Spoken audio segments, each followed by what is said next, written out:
Public service announcement from Kamala Harris. Attention, we have a public service announcement from the former Vice President of the United States of America.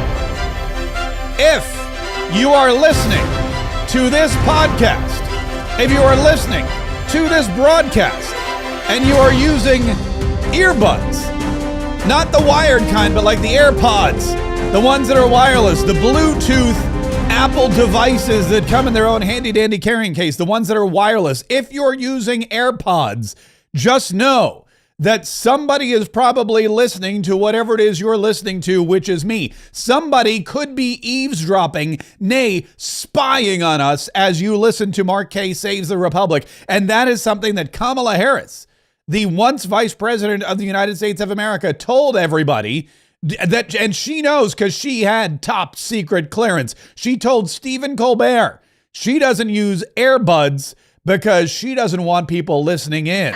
I have been in classified briefings, and I'm telling you, like, don't be on the train using your earpods and thinking somebody can't listen to your conversation. I'm just telling you, that's a little bit more secure. Yeah, that's why she got ridiculed, by the way, years ago, because remember, she was walking off the plane and she had the old school wired earbuds dangling out of her ear, and she was talking on the phone to somebody, and everyone was like, what is this? Why is this woman using those old school earbuds? It's because, get this, she knows for a fact that people are spying on you when you use AirPods. The Democrats. The government. We all know that. We all know that people are spying on you. We all know that we know for a fact that the FISA court has issued surveillance technology or surveillance orders for President Donald Trump because of what the Democrats have done. Yet rest assured, we're well aware that the Democrats have been spying on Americans for quite some time. But thank you, Kamala Harris, for sharing again that top secret information with Stephen Colbert and the rest of his audience. I have been in classified briefings, and I'm telling you, like, don't be on the train using your earpods and thinking somebody can't listen to your conversation. I'm just telling you, that's a little bit more secure. Yeah, we're going to get to that here in just a minute. If you don't mind, by the way, if there is anyone from the government, first of all, if there's anyone listening on the podcast or you're listening to the broadcast, maybe you're watching on Rumble or X or Facebook, wherever you are, if you've got your AirPods in, first of all, thank you so much for listening. We really appreciate that. And to any government operatives who are also surveilling this technology, thank you so much for tuning in to Mark Kaye Saves the Republic. Don't forget to subscribe, by the way. Subscribing to this podcast is great for so many reasons. Number one, when you subscribe to this podcast, it's delivered to your phone automatically, especially if you're on iTunes or Google or Spotify, all those they just send it right to your phone. So when you get in your car and it links up automatically, or when you put in your AirPods, whatever they are, all of a sudden, you get to hear my voice bringing you the news and the entertainment and the information and the inspiration that you need every single day to keep going in the United States of America. So that's a win. There you go. The other thing that happens when you subscribe or when you set the notifications is that it helps the show, because every time you watch the show, we grow. And if we grow, ho, ho, I don't know. I don't have anything else other than that. So make sure you hit the subscribe button. And then don't forget, today is Cha-Ching Chat Friday. Or make it rain day. I forget what we had, like a whole bunch. There was like a whole list of things we came up with Chat GPT. Cha-Ching Chat was the one that I remember because I thought it was kind of funny. But there's like Friday free money falling from the skies day or something like that. Anyway, this is the day when we're going to really focus, because it is payday, on getting paid. And if you would like to drop a super chat of $5 or more, in fact, let me go ahead and I haven't started the goal yet either. I've been in Friday mode. That's not true. I've been working like a dog, but I've been in Friday mode, getting the show together. But I'm going to put Cha-Ching Chat Friday, just because. And whatever you drop in the chat, along whether it's on Rumble or whether it's on YouTube, if you have a Rumble rant you want to drop us, we would love it. We'll read it out for everybody to hear. If you have if you're on YouTube and you want to drop a super chat or a Cha-Ching Chat. I love that. And if anyone from the government is listening in to somebody's AirPods, please feel free to leave us a Cha-Ching Chat for Cha-Ching Chat Friday, which sounds I don't know, maybe we'll cha-ching chat. We'll figure it out. But anyway, now that's a great way to support the show too, because we are only able to come in here, and by we I mean me. We're only able to come in here every single day and do what we do because of your support, because you're listening and watching and cha-ching chatting and Rumble ranting and YouTube, super chat, all that kind of stuff. Your generosity keeps us going. And so we really, really, really do appreciate it. And we've got a lot to talk about today. First of all, we're going to talk about Donald Trump's ballroom again, because that seems to be that's one of the big stories. But before that, the Democrat Party seems to be totally destroyed, or at least on the brink of destruction. And it depends on who you talk to, who's responsible for it. But there's one thing we can all tend to agree on, and that is that the Democrat Party is in ruins, or it's on the brink of total ruin.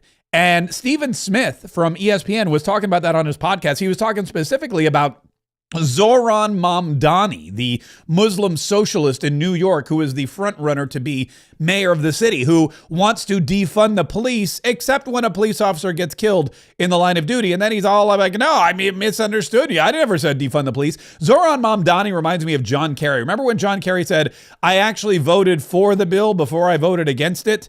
Or I voted against it before I voted for it? It was one of those. What was it? Was it he voted for? Hold on. Now I got it. John Kerry. I voted for the bill. It was I actually did vote for the $87 billion before I voted against it. That's what it was. So John Kerry voted for the $87 billion before he voted against it. Zohran Mamdani wanted to defund the police before he didn't want to defund the police. And it's all politics. But Stephen A. Smith was talking about Zohran Mamdani. He goes, look, this dude, and Stephen Smith is a Democrat, keep in mind. He's a Democrat in New York, and he does not want Zohran Mamdani anywhere near that mayor's mansion. Particular point, the Democratic brand is in the base. But when this brother said that, what you were saying is nobody needs to make more than a certain amount of money. Who the hell are you to say that? This is America. That's not going to fly. Ladies and gentlemen, I'm telling you right now, the Democrats, if AOC and Mamdani and people like and Bernie Sanders, if folks like that take over the Democratic Party, one or two things happening. The Democratic Party is toast, or America is.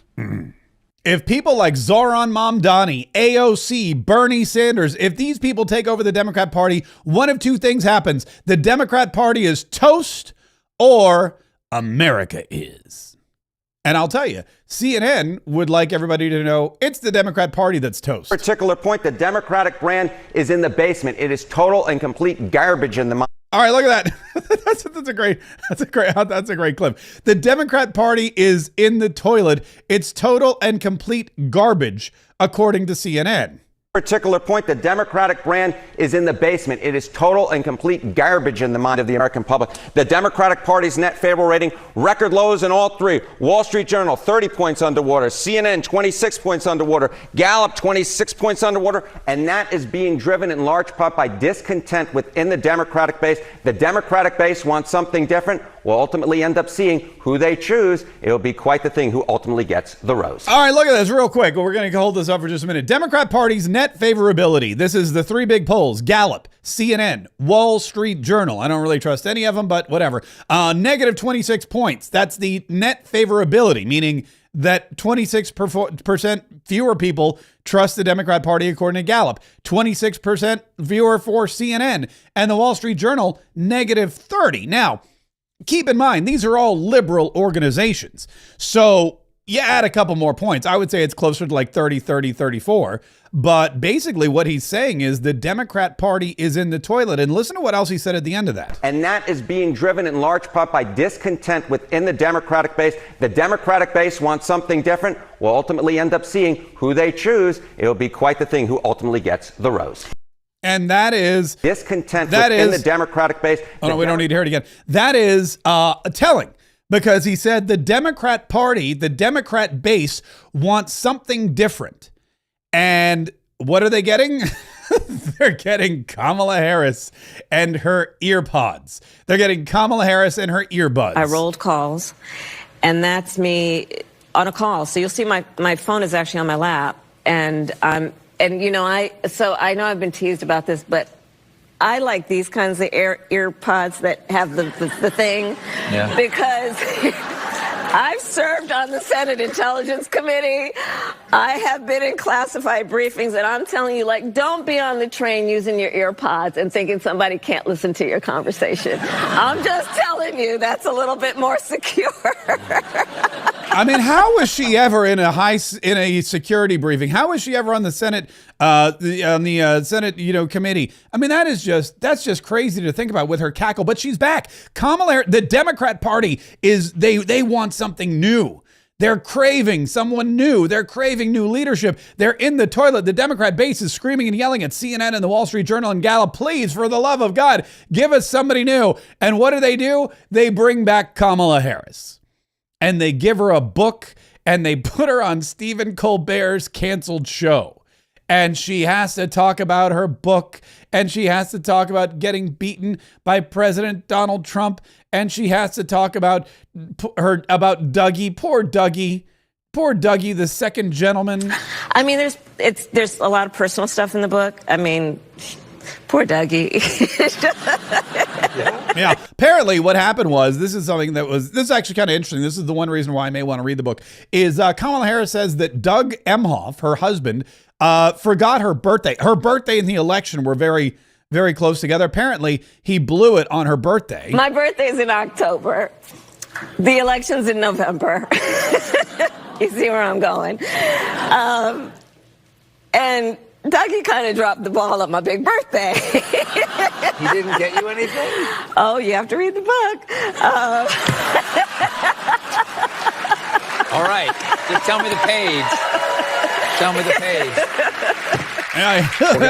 God, that cackle. That's not new. That's just annoying. That's just as annoying as it used to be. She couldn't even come up with a new laugh for a new election. She couldn't even come up, but she's got the book and she's out there and she's like, oh, poor Dougie. And you got to read the book. And the cackle is back. The cackle is backle. And that's not new. And that's why the Democrat Party is underwater. They have no new leadership. In fact, Stephen Colbert, who, TikTok on his 15 minutes of fame, Stephen Colbert flat out asked her, said, who is the leader of the Democrat Party? Used to be Joe Biden. And by the way, Joe Biden is back too. Did you see this? Joe Biden, for whatever reason, Joe Biden is back.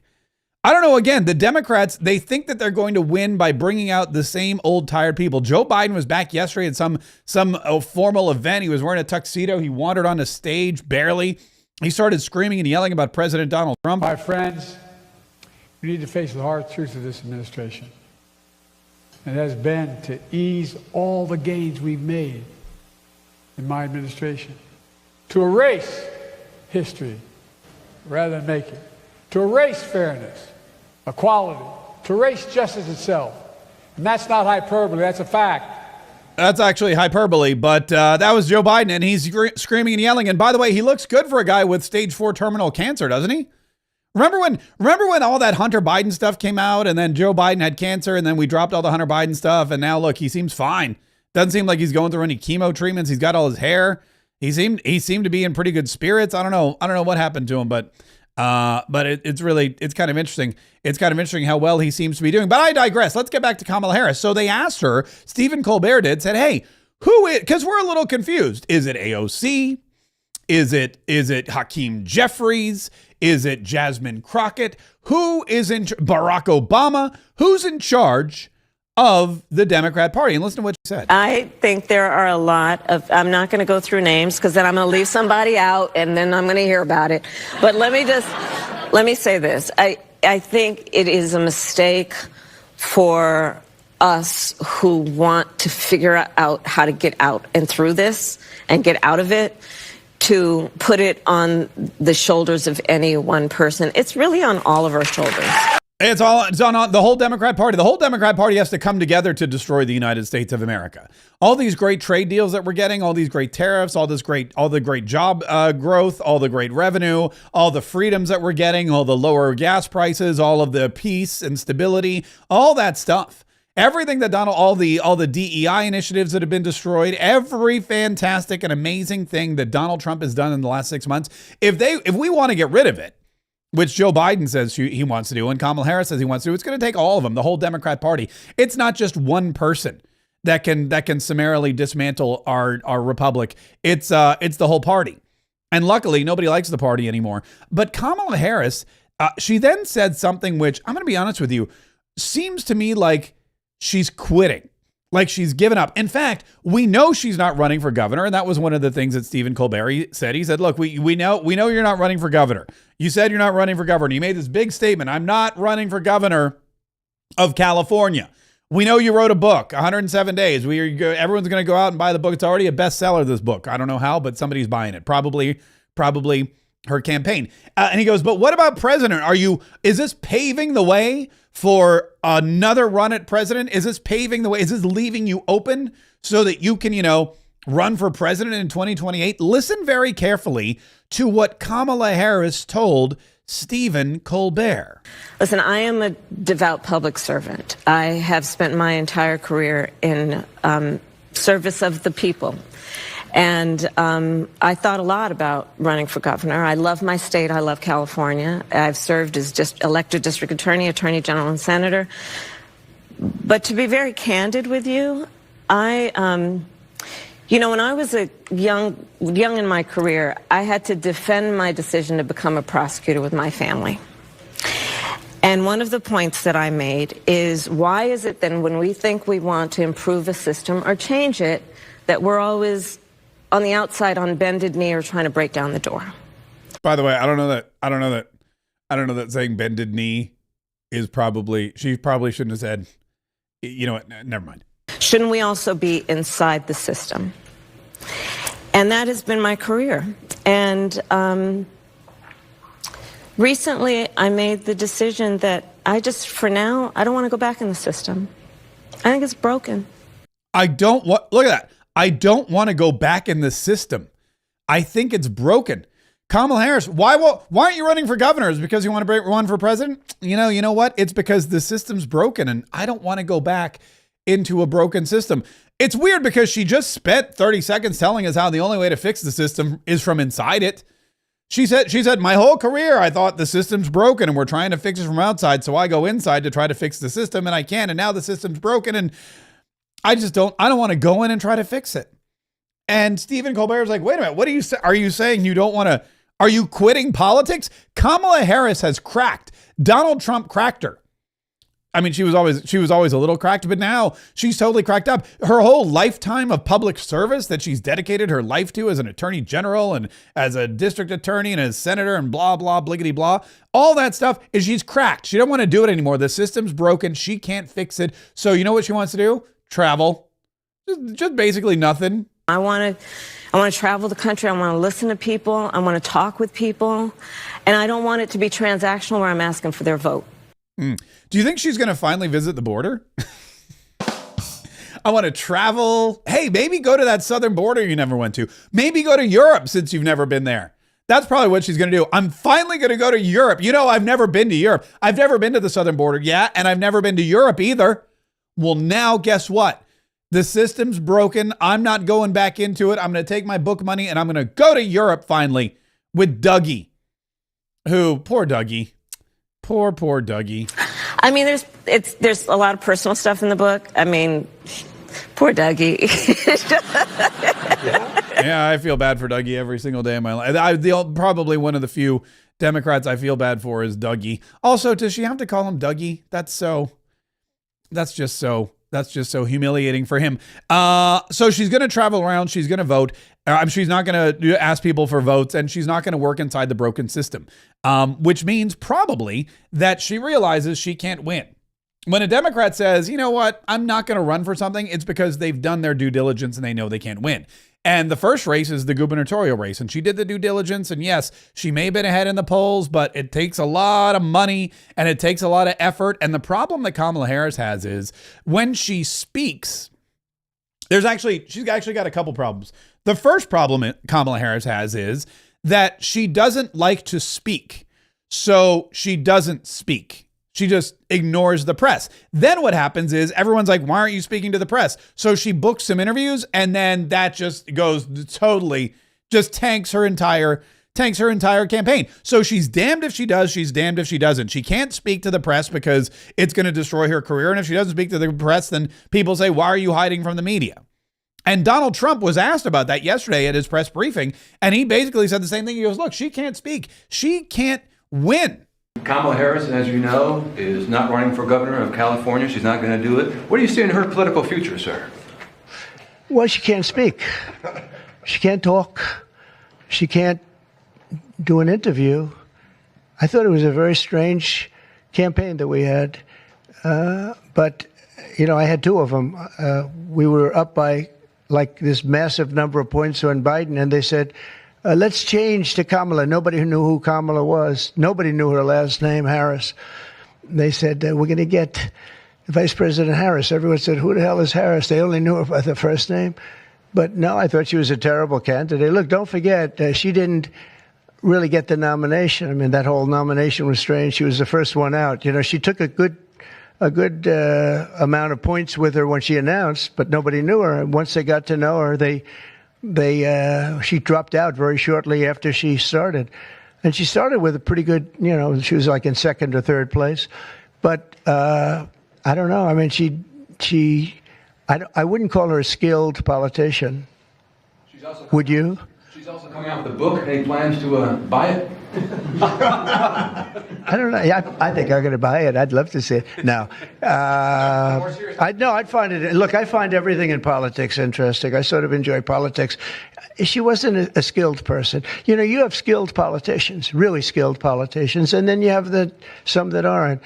And she was put in a very tough position, I think. She did have a 6-week honeymoon. They told me, the pros said, you know what, she's going to have a 6-week. And she did. She was like untouchable in terms of everybody thought great.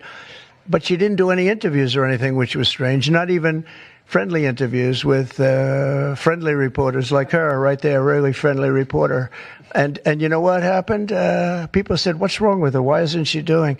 She made a mistake. She should have done interviews. She didn't run a great campaign, but we beat Biden, and then we had to beat, nobody's beaten two. I had to beat two. That's like Dana White, the great Dana White has a fight, and he has a fighter that's getting the hell knocked out of him. They say, well, let's take him out and put somebody else in.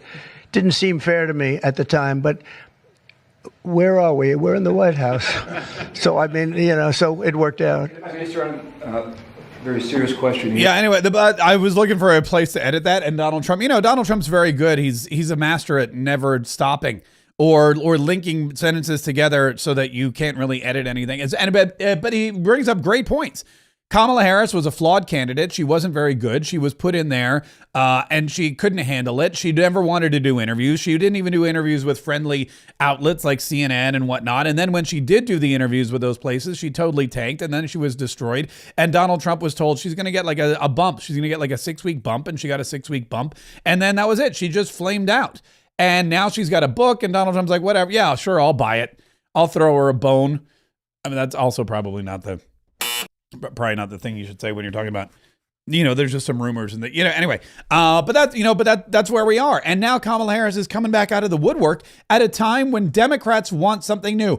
Democrats are craving something new, and they're getting Joe Biden and Kamala Harris. It's so funny because listen to the CNN report again. CNN said that the numbers are garbage. Particular point, the Democratic brand is in the basement. It is total and complete garbage in the mind of the American public. The Democratic Party's net favorable rating, record lows in all three. Wall Street Journal, 30 points underwater. CNN, 26 points underwater. Gallup, 26 points underwater. And that is being driven in large part by discontent within the Democratic base. The Democratic base wants something different. We'll ultimately end up seeing who they choose. It'll be quite the thing who ultimately gets the rose. Okay, so the Democrat Party, the Democrat base wants something new. And that's interesting because they're getting something new with AOC. They're getting something new with Jasmine Crockett. They're getting something new with Zohran Mamdani. But Stephen Smith says, we don't want that either. But when this brother said that, what you were saying is nobody needs to make more than a certain amount of money. Who the hell are you to say that? This is America.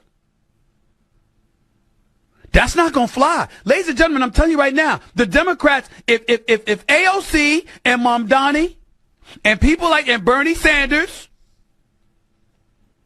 if folks like that take over the Democratic Party, one or two things happening. The Democratic Party is toast, or America is. The Democrat Party is toast, or America is. I'll tell you one thing. America ain't going to be toast.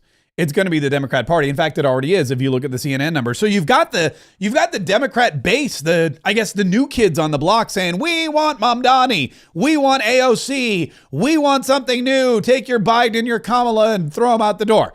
They're saying you guys are garbage. We want new young blood. We want fresh blood. We want socialism. We want these fighters. We want these crazy lunatics who we're going to put into these positions of power in New York City and in the White House and wherever else. Give us AOC. Give us Mamdani. That's what we're looking for. And then on the flip side, you got Democrats like Stephen A. Smith who are like, yo, we want to make money. We're not socialists. We don't want the government grocery store. We want to be able to pursue our dreams. We want to be able to do whatever we can do. We want to be able to make as much money as possible. That's what we want. You got to give us that. And keep your socialism, keep your stupid Mamdani, keep your AOC, keep even your Bernie Sanders. We don't want that either, which means the Democrat Party is totally split down the middle. And when you're totally split down the middle, you are not united. And when you're not united, you will fall. United, we stand. Divided, we fall. So the Democrat Party, Stephen A. Smith is right, is toast. The Republican Party doing great, by the way. Before we get to that, let me just share a couple of our Cha-Ching Chat Fridays. We got a couple Cha-Ching Chats. One of them is Christiane Haggerty, who sent a $5 Cha-Ching Chat on YouTube. We appreciate that. And she wrote, Dems suck. Oh, there's more. Sorry. Dems suck, but progressives are much worse. Christiane Haggerty, amen, sister. Thank you so much for the very generous Cha-Ching Chat. Thank you very much for sending your comments and messages. We do really appreciate that. We appreciate everybody who's sending in Cha-Ching Chats. Rodolfo Gutierrez sent us a $5 Cha-Ching Chat, and he wrote, Patriots run on truth, freedom, and the best hot dogs in Florida. Find Wearsdale Wienery every Saturday at the Ocala Downtown Market. Thanks, Mark. What is Wearsdale Wienery? That's amazing. I've heard of wineries. I've never heard of a wienery before, but man, I love a good wiener. I didn't even know wienery was a word. Look at this, Wearsdale Wienery. There it is. Oh, those are some tasty looking wieners. I may have to head down there myself. I may have to head down to the Ocala down. That's in Ocala though, probably. So that may be a little far for me to go just for a tasty wiener. But thank you so much for the super chat or the Cha-Ching Chat. We really appreciate it. We're getting a bunch of action. Check this out on our Rumble as well. Bite007 dropped a $10 Rumble rant and wrote, Mark Kaye, primary John Rutherford, and keep saving the Republic. Bite007, thank you so much. We appreciate your very generous Cha-Ching Chat. Mary Beth, RO47, dropped a buck and said, good morning, Mark. Thank you for everything you do. Couple nice flags there. Check this one out. Adana90, 50 bucks. That is very, wow. Thank you so much, Adana90, for the $50 Rumble Rat. That is a Cha-Ching Chat right there. That's going to keep us going for another week or two. And all she wrote was all he wrote was just I just dropped 50 bucks in your Rumble rants. All very generous. Keep them coming, man. We are not even halfway through Cha-Ching Chat Friday. So if you want to send us a Cha-Ching Chat, if you want to pimp your business or your Instagram or your YouTube channel or whatever it is, if you've got some kind of message you want to get out there to the masses, boom, $5 minimum for your Cha-Ching Chat gets you shouted out by me, Mark Kaye, live here on Cha-Ching Chat Friday. Which I think that could be my favorite. I know there's a lot of other people out there saying, I like this better, I like that better, but I think Cha-Ching Chat is that is 100% my favorite. There was other big news yesterday about Justin Trudeau. Speaking of socialists, did you see this? Justin Trudeau apparently is dating Katy Perry. Katy Perry, the annoying singer who kissed a girl and she liked it, which leads me to believe, I guess Justin Trudeau would be a perfect. Makes sense. She kissed girls. She liked it. So now she's dating Justin Trudeau, who's basically a woman. But they were spotted by somebody on TikTok on a date. there they are. Katy Perry spotted on a date with Justin Trudeau. It's been a tough few months, says one of them. Someone, they have like mirrors above the table, so someone was shooting the mirror above the table. There, you can see it on TikTok, and they caught it. And then get this, Justin Trudeau, guess where he was the next night? He was at Katy Perry's concert in the very front row, acting the fool. There he is. There's Katy Perry. And then there's Justin Trudeau standing there like gawking. And he's alone, by the way. That's the other thing, too. This is why this is telling, because Katy Perry's on stage. He scored like a front row ticket. He's right there in the front row. And he's standing and gawking right at her with this really horrible, like sleazy grin on his face. And he's alone. He's not there with anybody. And you know what that means? It means she gave him one ticket. She gave him one pass. She said, come to my concert. He said, okay. And she goes, but, I'm just giving you one ticket. And he said, okay, absolutely. So he's there. He's standing there surrounded by like young girls. There's like two other dudes. If you look up behind him, there's two other dudes and they both look like they're having the worst time in the world.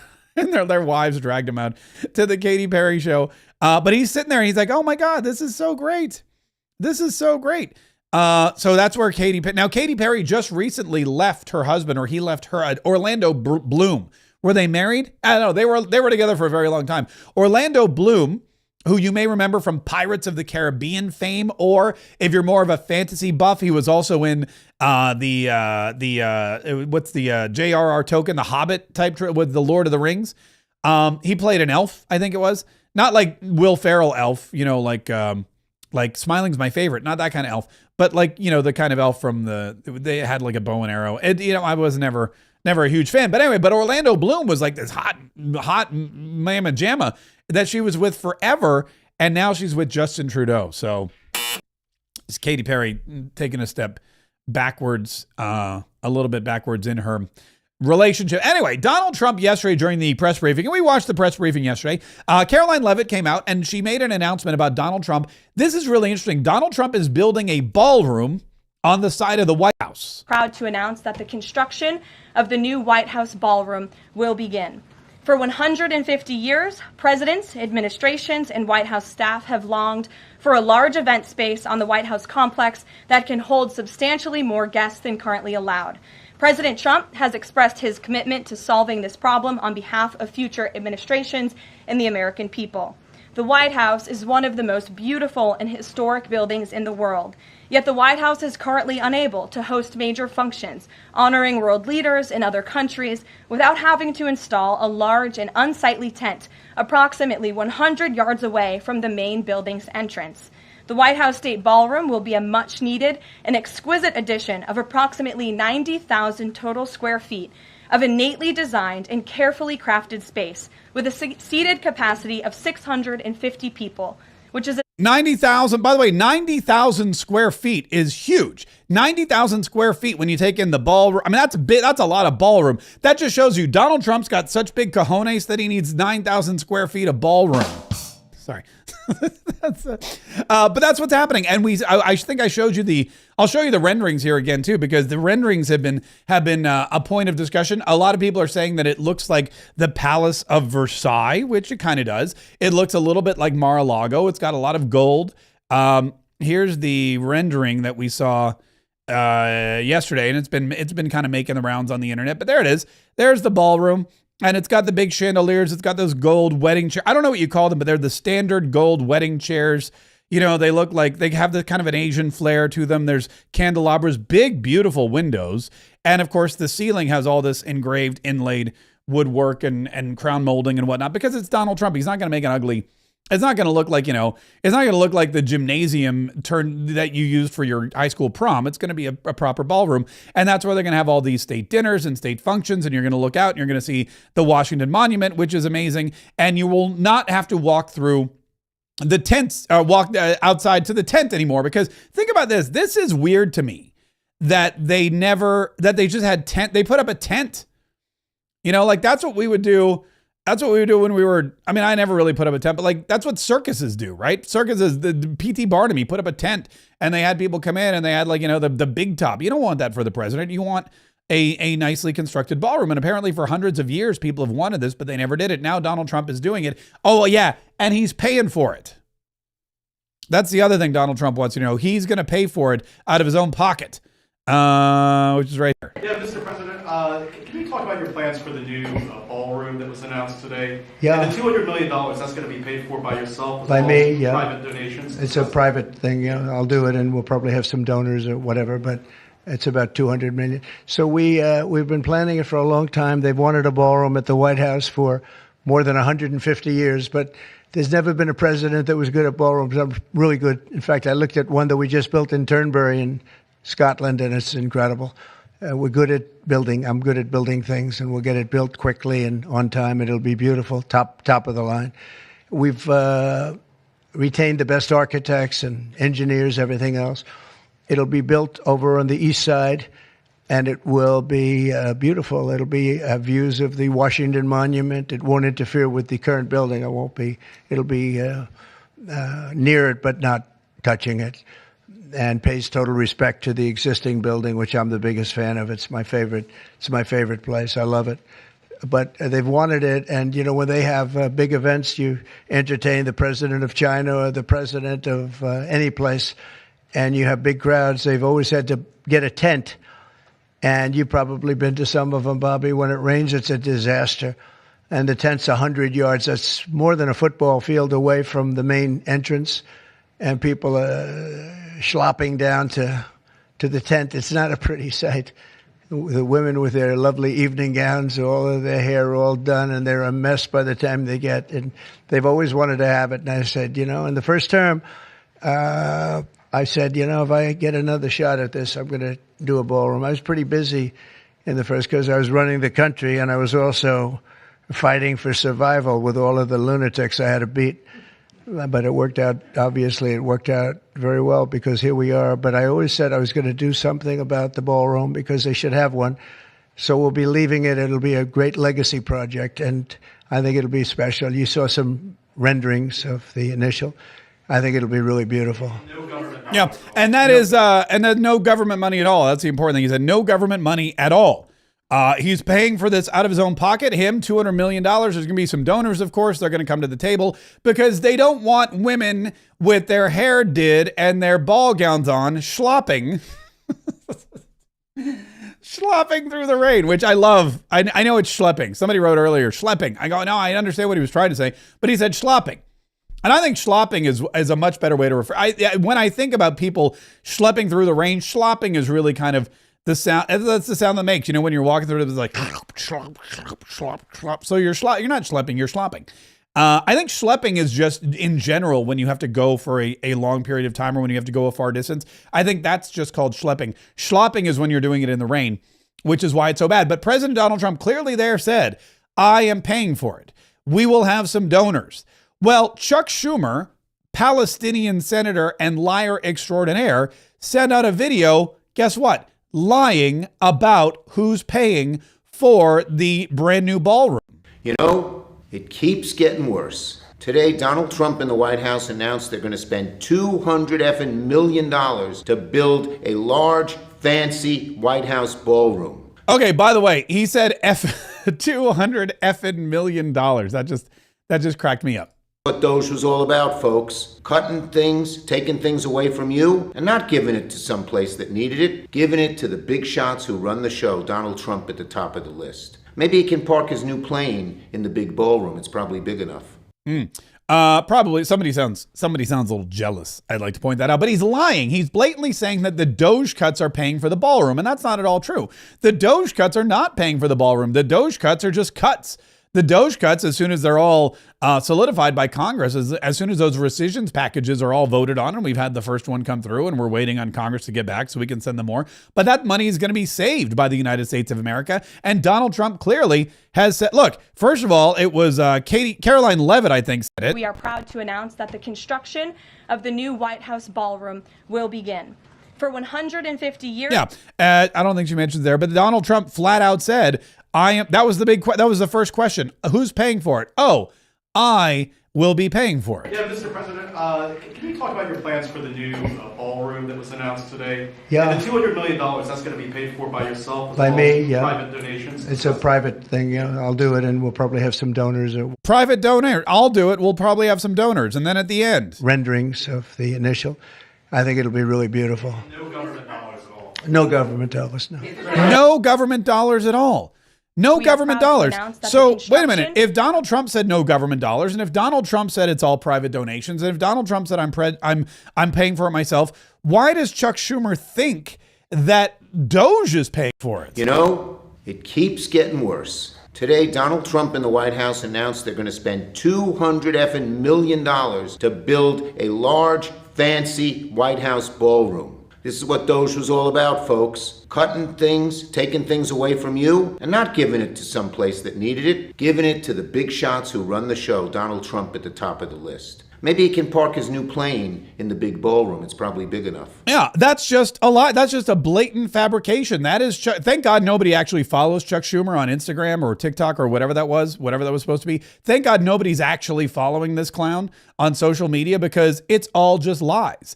He's saying the Doge cuts were for the big ballroom, and when the big ballroom is being paid by private dollars. It's kind of like the big flagpoles. Remember Donald Trump put up the big flagpoles that he paid for? He bought the United States of America flagpoles. He bought the United States of America giant flags. He put those flags into the ground, and he paid for all of it.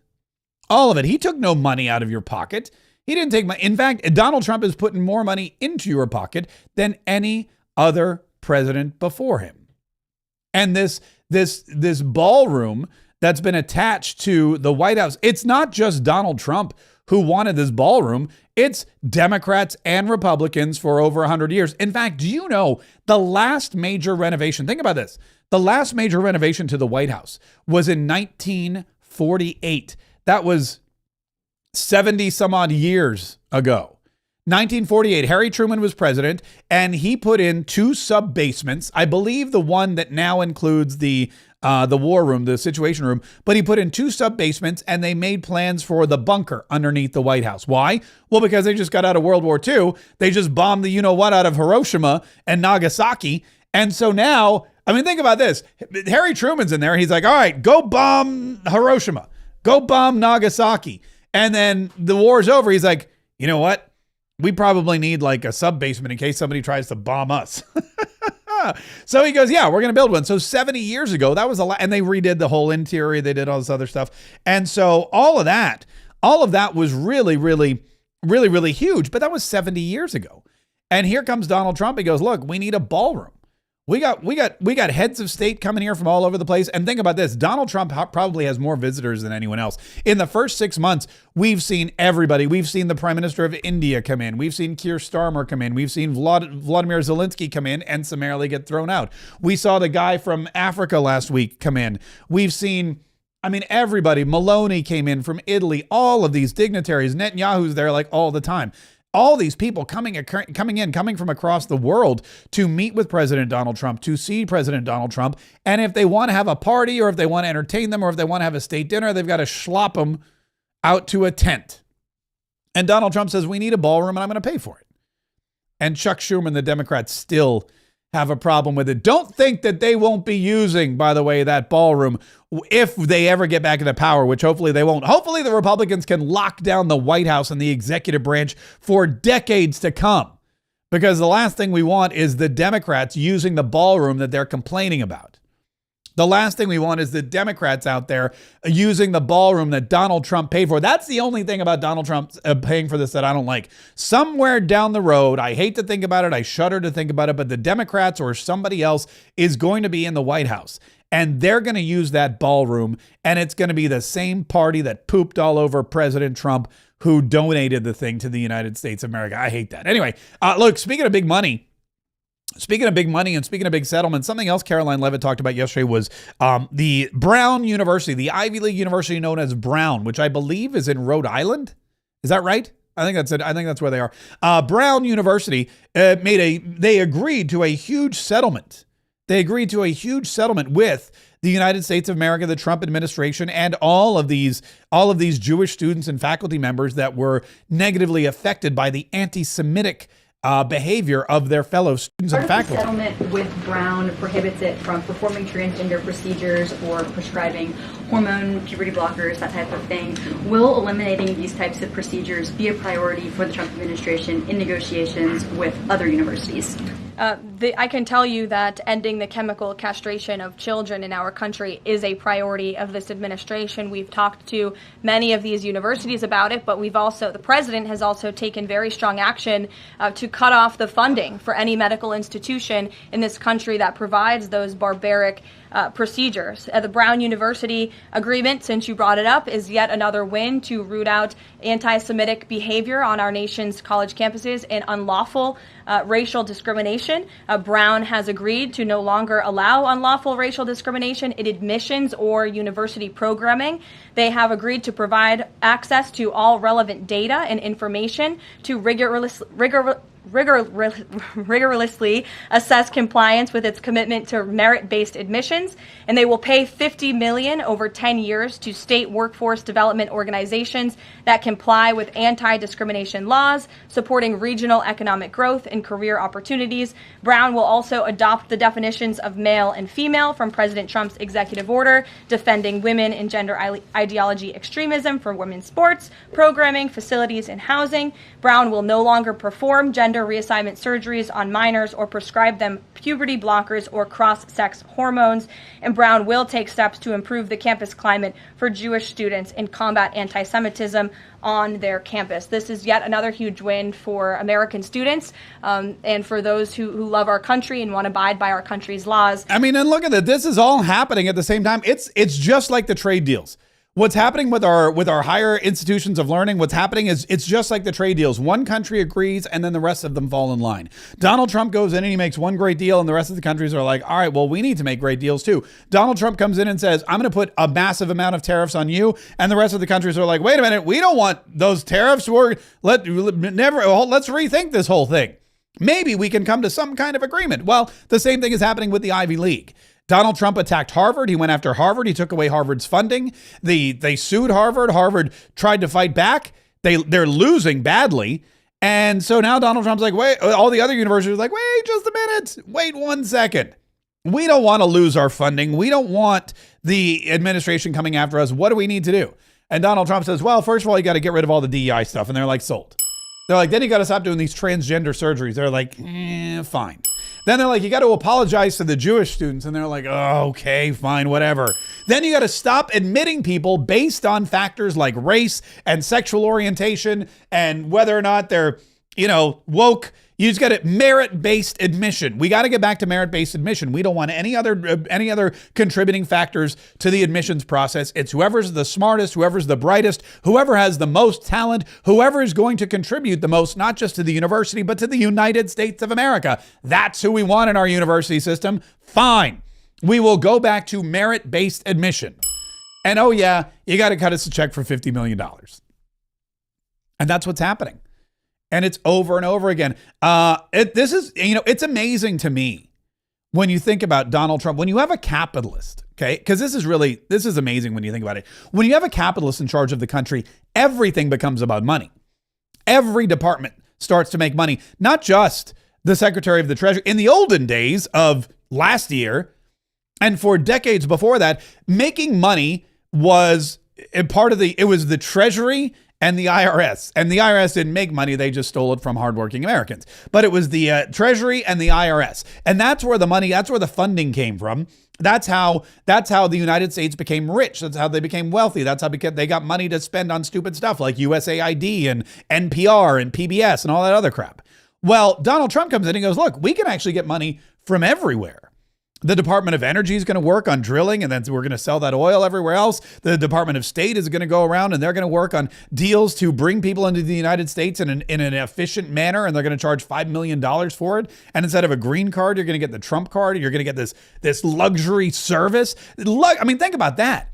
I went through the green card process. It ain't an easy process. It takes years. Takes thousands of dollars, takes lots of travel, takes a lot of prodding and stress. And then finally, you get to become a citizen of the United States of America. Donald Trump is offering for $5 million a fast pass. And nobody ever thought of that, but that's Donald Trump saying, how do we use, the State Department to generate more revenue? What do we have to offer? An express admission to the United States of America? Sold for $5 million. And that's all going to pay down the debt. And now here we have the Education Department, the Department of Education, which has been a drain. The Department of Education has been such a drain on American academics, American academia, American excellence, and also our economy that Donald Trump ran on shutting it all down. He goes, I'm going to become president. I'm going to hire the chick from the WWE, Linda McMahon, and she's just going to turnbuckle fly that song gun, and it's going to be gone. We're just going to destroy. We're going to pile drive the Department of Education, and poof, it's not going to be a problem anymore. But before we do that, let's make some money. Let's go after these institutes of higher learning. Let's make them pay. Let's get some money out of these organizations who allow Jewish students to be attacked and belittled. Let's figure out a way to make them great institutions again. And that's exactly what they did. Yeah, we definitely are. I mean, we've had 3 great triumphs, I think. If you look at Columbia, that was, I think, the biggest deal that we announced. They will pay a $200 million fine and then a $20 million fine that'll go into, a fund to pay for, those were abuses in hiring. And so that was an incredibly big deal at Columbia. And it also dealt with having protests on campuses. You can protest as long as you have peaceful protests, but you can't wear masks. If you have to wear a mask for religious purposes, then you have to have your ID that you're being willing to show.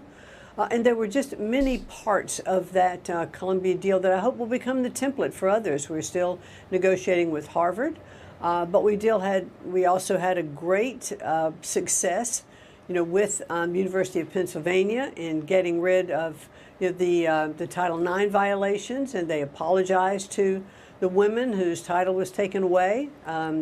They took the title away from Leah Thomas, the man who was competing in women's swimming. So we've had some really big successes, not only with Columbia, with University of Pennsylvania, and then yesterday signing the Brown University deal, in which they also are paying a fine of $50 million. As you mentioned earlier, Mark, they will be investing that money on workforce development programs in the state. They also have agreed on the Title IX. And defining women as women and men as men. So these are really big accomplishments for 3 big universities where, as I say, I'm hoping Harvard is going to stay at the table for negotiations. Yeah. And then we have several other investigations going on as well. But these these are big deals. And there's the reason why these schools are doing all of these things. And I want you to think about this because this is important, because this happens not just in academia, it happens all over the place. The reason these schools are willing to pony up this money, the reason that these schools are willing to write these big checks for excessive fines, the reason that they're really willing to get rid of their DEI programs is because they know they were wrong. They know they were wrong. They know they're liable. And they know that Donald Trump is going to, A, take away all of their funding, which is going to leave them high and dry because he did it to Harvard. And if you do it to Harvard, if you're willing to do it to the #1 university in the country, if you're willing to do it to the oldest school in the country, then you're willing to do it. If Brown is nothing compared to Harvard, if Harvard it meets the ire of President Donald Trump, and if he rips away their billions of dollars of funding, he has no problem. He will, in a blink of an eye, destroy Brown, destroy Columbia, destroy UPenn. It doesn't matter to him. It doesn't matter that he went to the University of Pennsylvania. That was a long time ago, and it was a lot different back then.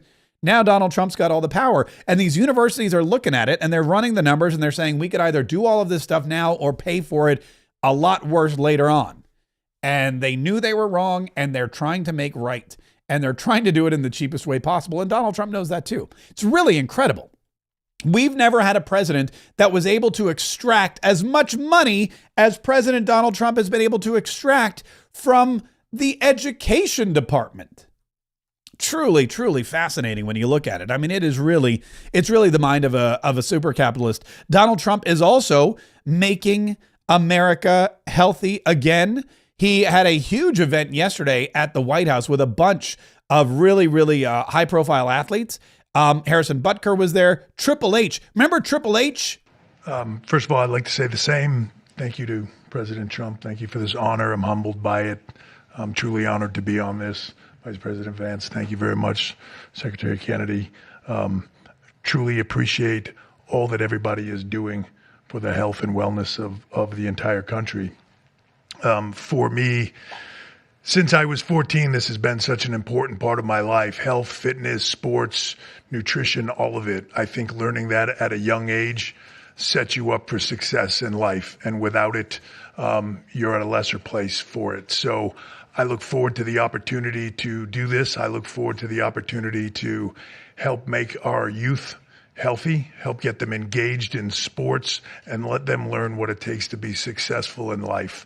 So thank you very much for the honor. Thank you. Yeah, that is Triple H. I think his name's, I'll be honest with you, I don't even really know. I just know him as Triple H. I think he's got a name, right? I don't think he was born. Nobody is born with their wrestling name, right? Like The Rock wasn't born The Rock. Dwayne Johnson, that's his name.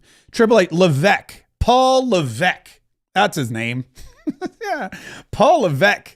Triple H is a much better name. But Paul Levesque, that's the WWE wrestler who, a fun fact, knows Linda McMahon very well because Linda McMahon is married to Vince McMahon, or was. I think they're still married. And, you know, they're the wrestling people. But basically, he was out there saying, look, I'm part of the President's Council on Physical Fitness that Donald Trump has brought back. And Donald Trump is bringing back the President's Physical Fitness challenge or physical fitness test, which I failed miserably. I remember I had to climb a rope, couldn't do it. It was horrible. It was really, I hated it. The whole presidential physical fitness, what do they call it? The challenge? You know what it is. It's like we had to go to gym class and we had to do the physical fitness thing. And the sporty jockey kids were really good at it. Presidential fitness test. That's what it's called. The sporty kids were all really good at it and they all got A's, and the rest of us, you know, we're like, I had my asthma inhaler out and I was like gasping for breath and I was sweating my butt off because it was so horrible. But that was part of childhood, you know, and nobody complained. I complained, but nobody cared is what I meant. That's what I meant. People complained, but nobody did anything about it. It was just like, suck it up, buttercup. That's basically that was my whole childhood. Whenever I complained or couldn't do something or felt something was difficult and I cried and whined about it, it was shut up and do it. Stop being a B word. Somebody would beat me up and then I would be like, okay, I guess crying about it doesn't really work. So I'm just going to, try to become a little tougher. That's why when you have a big mouth and a little body like I had in high school, you got beat up a lot, but you come out the other side much better, none the worse for wear. And that's something that Robert F. Kennedy said his uncle used to talk about, John F. Kennedy. Because John F. Kennedy, look, he was a Democrat, but he wasn't like the modern day Democrat. He wasn't the, my pronouns are this and that Democrat. He wasn't the men can get pregnant Democrat. He wasn't the you can identify as a rabbit type Democrat. He wasn't any of those things. He would never have let a transgender man show his boobs at the White House. It wouldn't have happened. There would have been no rainbow flags in John F. Kennedy's day. He was a Democrat, but he was also a man. And he made fun of Dylan Mulvaney. Holy cow. Dylan Mulvaney would have been the bane of John F. Kennedy's existence. And he would have said so publicly. And we know that because he literally wrote an article about wussy feminine men in the United States of America. In December of 1960, a month after he won the election, my uncle, who was about to be president, wrote an article for Sports Illustrated called The Soft American. And he was lamenting the fact that America had prided itself on its beef jerky toughness, and that we were losing that. We were falling behind Europeans. We were falling behind other nations. And he was signaling with that article that he was going to make physical fitness of our kids the centerpiece of his administration. And I'm so grateful to President Trump for bringing back this tradition. I was talking to Paul before we went in here. Paul Levesque, by the way, AKA Triple H, is who he was talking to. But look, he's like my uncle, John F. Kennedy, President of the United States, wrote an article for Sports Illustrated called The Soft American. He was from Massachusetts, The Soft American. And he said, America has prided itself on our beef jerky toughness. And I don't know if you've ever had beef jerky, but it's tough. The good beef jerky is really tough. It's like naan It's like, it's tough. But, you know, even our beef jerky has gotten soft. I'm going to be honest with you. But he goes, we prided ourselves on our beef jerky toughness. And now I look around and we are soft. We're getting beaten by Europe. We're getting beaten by Europe. There's no Europeans who should be tougher than the United States of America. We beat them already. We beat them back with a stick. And he said, we're going to make presidential fitness, or we're going to make physical fitness one of the cornerstones of our children's development. And we're going to make sure that the president of the United States is somebody who implements it. And that happened for a very long time. But guess what? Bill Clinton, Barack Obama, Joe Biden, the liberals, it wasn't fair to judge kids on their physical abilities because some kids didn't have physical ability. It wasn't fair to judge kids on what they could and could not do in the gym, whether they could run fast or do a certain number of push-ups or climb that rope, all of those things. That was not fair. And we're all about fairness. No, we're not. Beef jerky toughness does not come from fairness. Beef jerky toughness comes from realizing life is not fair and you've got to get through it anyway. Beef jerky toughness comes from saying, look, here's an issue, here's an issue, here's an issue. I don't care. I'm plowing through all y'all and I'm taking no prisoners. That's where beef jerky toughness comes from. And that's what John F. Kennedy said. And that's why this is RFK Jr. literally sawed the head off of a whale and strapped it to his car. This is a tough guy. You know, this is the guy that, remember, what did he do with the bear? He put the bear in there was a story with the dead bear and it cut his hand and he put it in Central Park. And anyway, he's a whack job, but he's a tough guy. And so is Donald Trump. And Donald Trump said, look, this is important. That's why we're bringing it back. What has sports meant to you? And did you have a sports hero growing up? Maybe Lawrence Taylor. I don't know. It could be Lawrence. I know him so well. Well, a lot of sports heroes. It meant a lot. I was always a person that loved playing sports. I was good at sports. When you were really focused on sports, you thought about nothing else. There was nothing else outside. It kept you. And to an extent, this is one of the reasons I like golf. You get away for a couple of hours. I play quickly and get through it. And for 2 hours, you're not thinking about all of the nonsense and all of the important things, frankly. But it cleans your mind. No, I think sports is so important. I think what this council is doing is going to be very important, and it gives you a little exercise. Sometimes a lot of exercise. It's a great thing. It's a great thing. Sports are you learn about people and you learn about how people compete. Now, it doesn't mean that if somebody's not a good athlete, a lot of people just are not good athletes, so they can't compete. But you learn about the people playing sports and playing sports with and against some. So I've always loved it. It's been very important to me. These people are, inspirations. These are the top people in their individual sports. The council itself, they have some of the greatest champions, for the most part, the greatest champions in their sport. So they really understand sports, and understanding it's very important. Thank you for the question. Yep. Yeah, there you go. What have sports meant to you? You say, yeah, they mean a lot to me. And you learn a lot about yourself. You learn a lot about other people. And he's right about that. You do learn a lot about yourself when you play sports. You learn a lot about other people and the way that they play sports and the way they perform. And Donald Trump says, even for just a couple of hours, when I go play golf for a couple of hours, it clears my head. It gets all the crap out of my head. I'm able to reset. And that is oh so important. It's physically and mentally beneficial for people to play sports and for our kids to learn how to play sports. And it's become such a secondary thing. And and it goes back to this whole idea of toxic masculinity. They always talk about toxic masculinity. How much have we heard about the toxic masculinity? When you look at sports, 90% of men's sports are just toxic masculinity. And women's sports too are pretty rough. I'm going to be honest with you. I've seen women play lacrosse. They're not, I wouldn't want to see them, I wouldn't want to lacrosse any of those women because they would kick my hiney. I've seen women play soccer and come out bloodied and bruised and angry and spitting teeth. And it's soccer. And it's like just club soccer. It's vital to the competitive nature, but this toxic masculinity and the attack on toxic masculinity has also been an attack on sports. And when you attack sports, you attack physical fitness. You attack camaraderie. You attack life skills and lessons. You attack teamwork. You attack strategy. You attack all of these things. And it's so important that we have all of those if we're going to continue to be beef jerky tough and not super soft. By the way, speaking of super soft, did I tell you that Katy Perry is dating Justin Trudeau? Which is just the weirdest. It's almost like you can't. They both have the same hairstyle too, by the way, which I just noticed. Also, the new leader of Canada, a guy by the name of Mark Carney, he's not all that good either. Mark Carney is shocked that Donald Trump put forward new regulations according to what he said. Donald Trump said on August 1st, if you don't have a trade agreement, you know what I'm going to do? I'm going to put additional tariffs.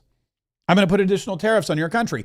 And Mark Carney, I guess, didn't believe him or didn't think he was this. He forgot what Donald Trump did. Donald Trump ruined Justin Trudeau.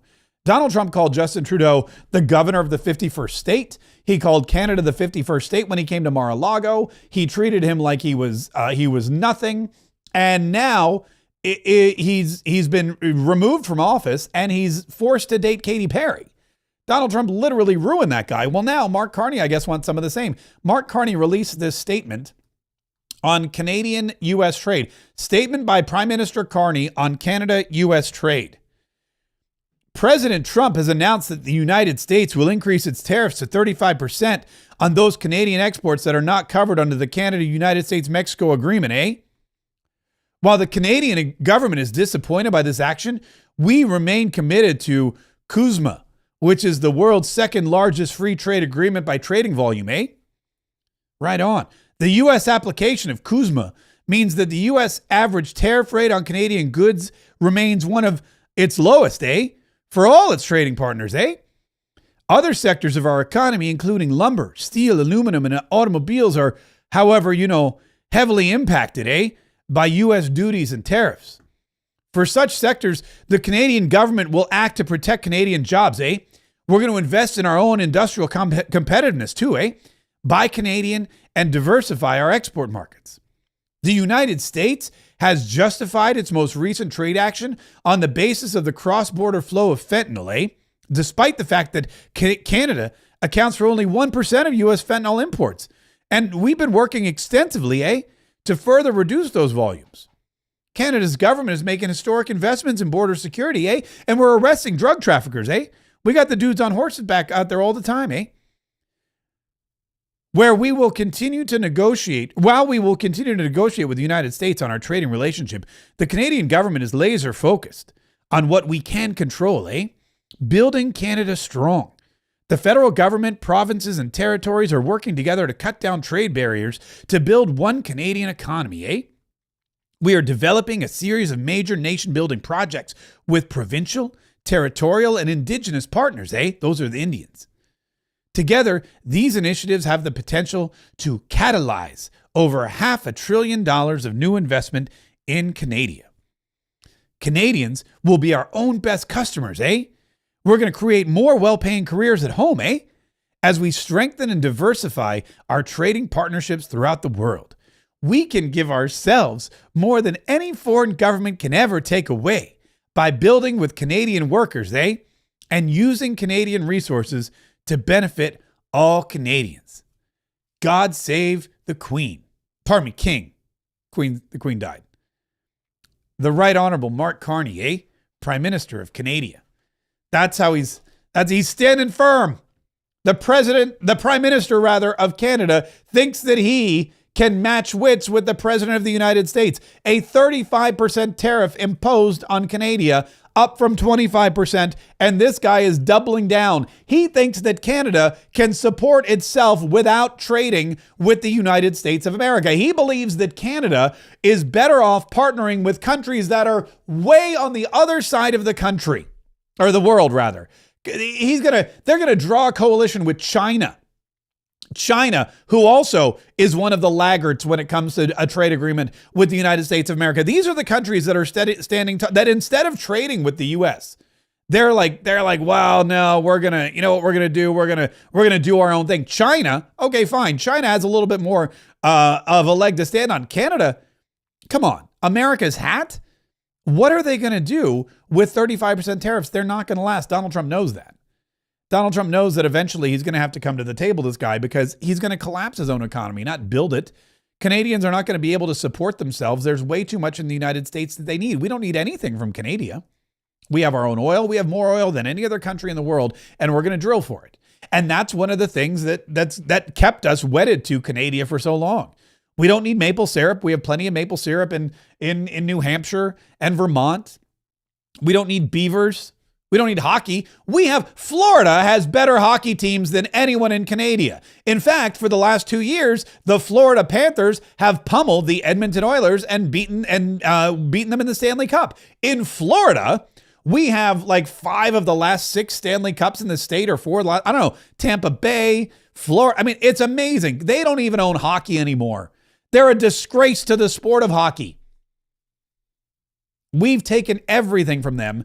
And Mark Carney, yeah, he may even be worse. He may even be worse for Canada than Trudeau was. I never thought I'd hear myself say that, but it could be true. Listen, we got a couple more cha-ching chats on this Friday. Harley Quinzel sent us a $5 cha-ching chat and wrote, "I agree. Dems suck 1,000 times over. Mark for Congress." Oh, that's very nice, Harley Quinzel. We appreciate it. This is from Joe Biden's teleprompter. $5 cha-ching chat. "Hi, I'm Mark Kaye. I picked my nose and I'm going to kick butt in Congress." That's not the official. It's not the official statement of the campaign, but okay. I did say I'd read anything that you wrote, so there you go. Joe Biden's teleprompter. Thank you so much. We really appreciate that. By the way, our congressional run is up and running, but we do need all the support we can get, because once again, we are running against an incumbent who is very well funded and also very wealthy because of his insider trading. So if you get a minute today, right now, or throughout the weekend, please go to markkforcongress.com. It looks just like this. You'll see me in the little package, and the little plastic package. And you can choose whatever amount you want, $25, $50, $100, up to $3,500, which is the maximum allowed by the FEC for a single donor in any election. Or you can choose your own amount. Whatever amount you can give to the campaign, we would greatly appreciate, because we are going to need as much money as possible to beat back the incumbent. We are going to need as much money as humanly possible to make sure that we can go to Washington and continue to save the republic from the inside. Remember what Kamala Harris said: the system is broken, and she doesn't want to go into the system. I have no problem going into a broken system. I got a roll of duct tape and a blowtorch and a soldering iron, and we're going to piece that puppy back together. We're going to jerry-rig the United States Congress back together so that it's working. You think that the system's broken? I say hold my beer. We're going to make sure that America continues to be great. We're going to save the republic, and we're going to do it from the inside out, but we need all of your help. So please, Mark, if you weren't able to make a Cha-Ching Chat Friday contribution, whether it was on Rumble or whether it was on YouTube or wherever, you can always go to Mark Kaye for Congress and make a donation there, a contribution as well to the campaign, because it's going to take, like I said, some serious stuff. Also, Disney Up Boiler Up, our good buddy Brandy, one of our mod squad, dropped a $2 super chat and said, "Congrats, Hannah and Casey. Happy birthday, baby Isla. Very, very sweet." If you haven't yet seen the pictures, I'm not going to show them. You can see them on Facebook, because Hannah posted those things. She posted that baby everywhere. I mean, of course, that's what people do with babies. They post them up everywhere. Hey, listen, thanks so much for listening today. Please subscribe to this podcast wherever you happen to be listening. Make sure that you're subscribed. Make sure that you're setting the notifications. Make sure that every time we put out new content, you get it delivered directly to you. That way you can stay totally up to date. Totally. The most up to date that anyone can stay. You can be totally informed every time there's new information for you. You can be inspired, because I try to make this as inspirational as possible, and you can be ready, willing, and able. You can be totally armed. You can have your wits about you, and you can be prepared for any battle, any fight at any time. And there's going to be lots of them. There's going to be lots of battles. There's going to be lots of fights as the Democrats try to figure out who the heck is leading them, as the Democrats try to figure out who the heck is going to be the next person in line for whatever role they play, whether it's Kamala Harris coming back from the political grave, or Zoran Mamdani or AOC trying to turn this into a socialist nation. There's going to be lots of battles, and it's going to take all of us, patriots everywhere, to fight, so we can save the republic. MarkKforCongress.com is the website address. MarkKforCongress.com. Do me a solid. Go there, make a donation, and let's all save America. From the